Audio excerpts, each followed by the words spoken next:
I was watching this kids TV show like Sunday afternoon when I got home from Sunday school, and these guys, they were telling me that I could have a personal relationship with Jesus Christ. And I was in Sunday school and I was like, Jesus Christ is an awesome guy. I want to have a relationship with him. So yeah, these guys on the TV, they led me in a prayer that was something along the lines of, Jesus, I've sinned, and I pray that you come into my heart and forgive me of my sins and wash me white as snow. Something like that. And it just felt awesome just to know that Jesus would come be with me and be in my heart, and that he loved me and he was with me. So yeah. So I said the prayer, right? I'm done. I'm saved. How many of you agree with that? I'm saved because I said the prayer. Okay. And how many of you thinks that since I said that prayer that I can go off and do whatever I want and I'm still forgiven and saved? How many raise hands like that? Yeah. Well, that's what I thought. And wasn't too good. So how many of you have Bibles here? You got a box right behind you there, Josh, on the floor. Thank you. Grab some.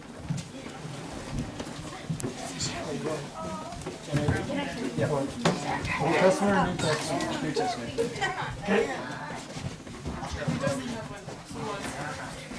Hey, Colin.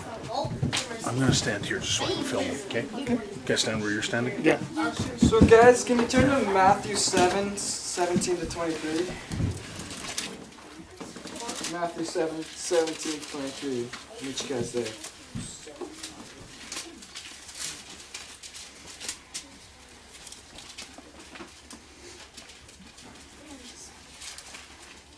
Okay. So, likewise, every good tree bears good fruit, but a bad tree bears bad fruit. A good tree cannot bear bad fruit, and a bad tree cannot bear good fruit. Every tree that does not bear good fruit is cut down and thrown into the fire. Okay, guys. So if your apple tree is growing pears, you have a problem. And if I were you, I'd be cutting down that tree and tossing it in the fire too, because that is very scary. Thus, by their fruit, you'll recognize them. Okay, so if an apple tree grows apples, it's obviously an apple tree, I hope. But the fruits of the Spirit, the fruits that Christians are growing, those are how you recognize Christians. Not everyone who says to me, Lord, Lord, will enter the kingdom of heaven, but only he who does the will of my Father who is in heaven. Many will say to me on that day, Lord, Lord, did we not prophesy in your name, and in your name drive out demons, and perform many miracles? Then I will tell them plainly, I never knew you, away from me, evildoers. So Jesus is telling us that, yeah, if we start out strong, and we're like, I know I've never cast out demons, but it's pretty cool if you can. If you start out strong, and you believe in Jesus Christ, and you do miracles in his name, which is pretty awesome, but then you turn away to evil, and you just turn away from God, he's not going to recognize you anymore. And even though you said the prayer and confessed that Jesus is Lord, if you're doing bad stuff, then Jesus is not going to recognize you on that day. And another one that says like mostly the same stuff, but just in other words, is John 15, 5 to 8, if you want to turn there. John 15, 5 to 8.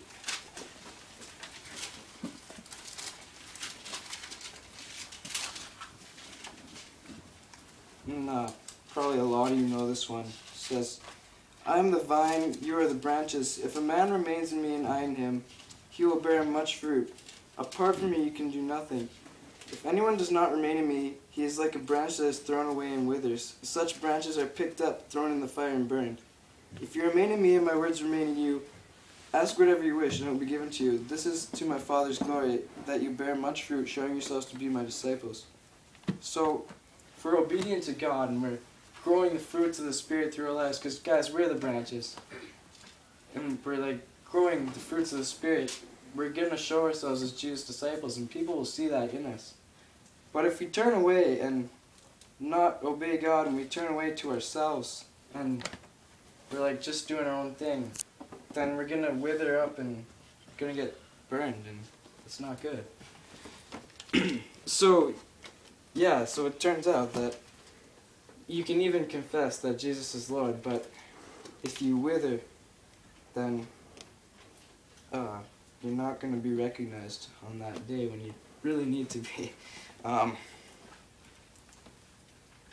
people that turn away to evil are not living the way Jesus wants them to.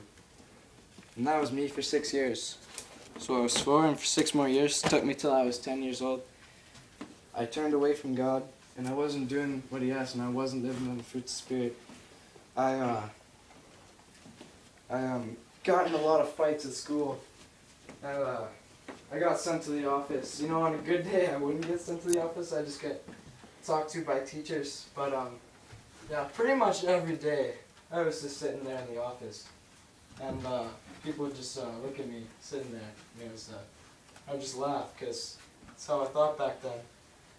And I lied constantly, like sometimes to get out of trouble, sometimes I lied to make trouble, and sometimes I just lied to be difficult, because to me it was funny back then, and I wasn't living the way Jesus wanted me to. Sometimes I even stole, and yeah, that just wasn't cool at all. I couldn't wait long enough to earn that thing, so first chance I got, if I saw someone with a cool fence sharpener, oh, it's gone. And that is just not cool. And I couldn't wait to earn that stuff. I had to have it now. And I wasn't living the way Jesus Christ asked me to. And I wasn't living with Jesus in my life. So, you know, when you're at a point when you just want to end it all, you're not really in a good place, to be honest, and that's the place where I was in.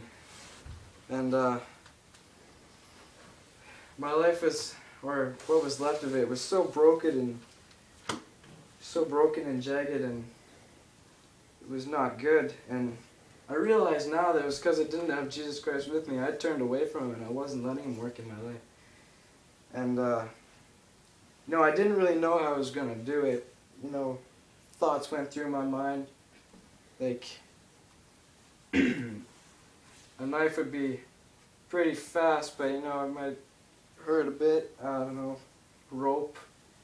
I don't know, something about hanging is just, and then drowning myself. That is, I didn't really want to do that one, but those came and went through my mind periodically. And there's one in specific that wouldn't leave. It was hanging myself. I just, yeah, it wasn't good. And the thing that actually saved me is I went to a Christian rock concert. Hands up if you heard of Seventh Day Slumber.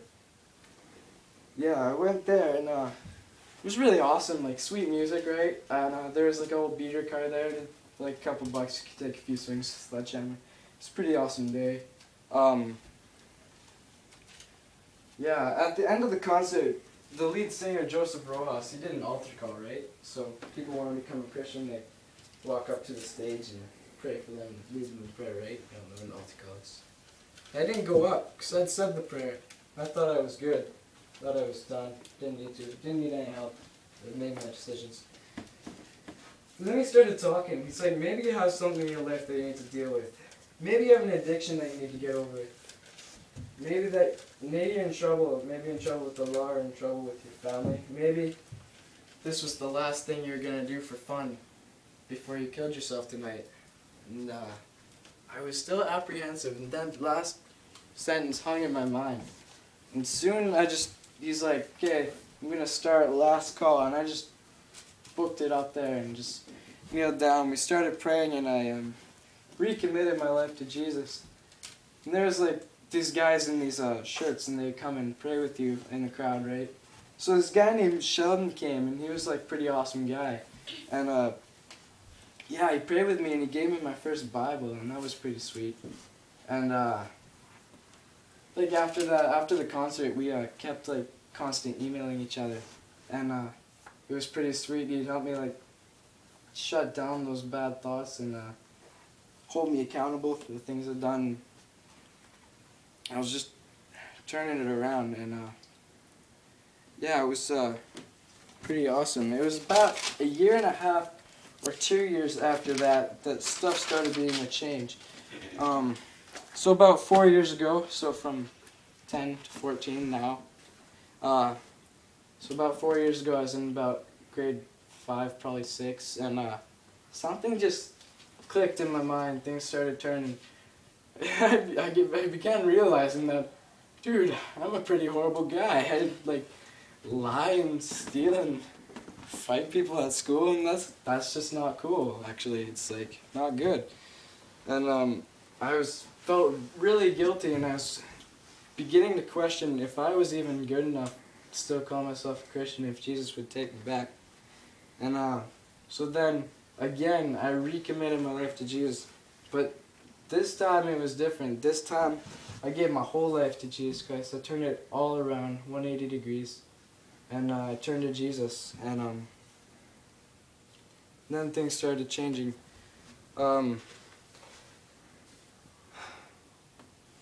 Since then, I've just been slowly giving parts of my life to Jesus Christ. You know, it starts like being nice to that weird kid at school, just including him. It starts like that. You just show Jesus Christ fruits of the Spirit: love, joy, peace, patience, kindness, goodness, faithfulness, gentleness, self-control. And I've been just trying to live by those fruits of the Spirit and live my whole life for Jesus Christ. And I hope that one day that I've given so much of, like, part by part my life to Jesus Christ, so that one day my life will just be only about Jesus Christ and glorifying Him and living by the fruits of the Spirit.